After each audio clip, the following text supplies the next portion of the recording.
This week on Quick Questions, not so quick questions about sex and dating, because the majority of the questions that I get, quick or not so quick, are about dating and sex and crushes. Ooh, y'all be crushing. To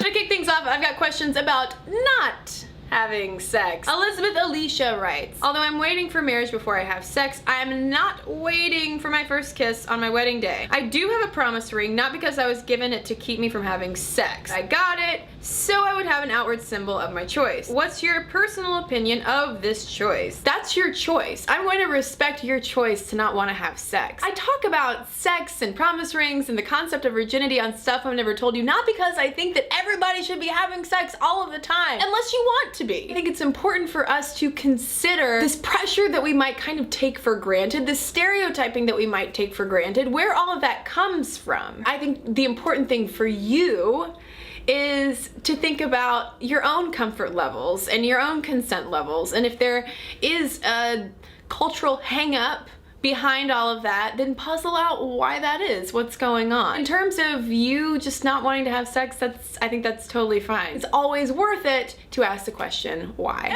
M&M's68 wants to know, hey Kristen, having sex is so accepted and stereotypically cool or even expected nowadays, especially in high school and college, but what about people who decide that they are going to wait until marriage? People talk about slut shaming, but what about virgin shaming or prude shaming? I think that it's all inextricably linked to slut shaming. The very reason that we have the idea of sluts is that we have the idea of virgins and prudes. I think that if we tackle slut shaming honestly and comprehensively, we are going to also tackle this thing of virginity shaming or prude shaming. It's all judging people, usually more so women, based on the sexual decisions that they do or don't make. And in the same way that I never shut up about women and girls and consent and autonomy, same thing for guys. And finally, Syra2000 has a question. She's 23. Her boyfriend is 27. They've been together for 4 years. I haven't decided yet if I want children in the future.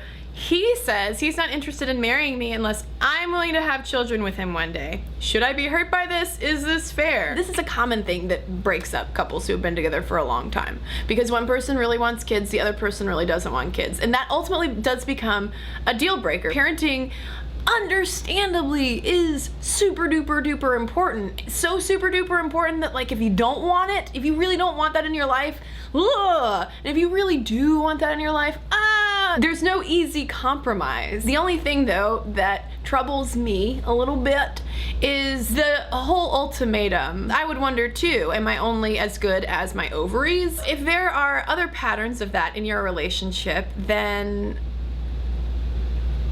I don't know that that's the healthiest relationship to be in. I wonder too if he has any room at all in his heart for you if it turns out that your ambivalence is really not wanting kids. If that happens when you guys have been together, say 4 or 5 more years, you're just gonna flush 8+ years of a relationship down the old tubes. It's good that this is coming up.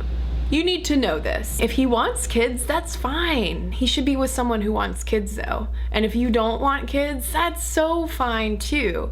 And you should be with someone who also doesn't want kids, or maybe does want kids but loves you more than the idea of having kids. Now I want to know what quick questions you have. You can ask them in the comments below. You can also private message me if you want to keep it on the DL, or tweet me at Kristen Conger. And I'll see y'all next time. Furious wave! Oh, I almost hit myself.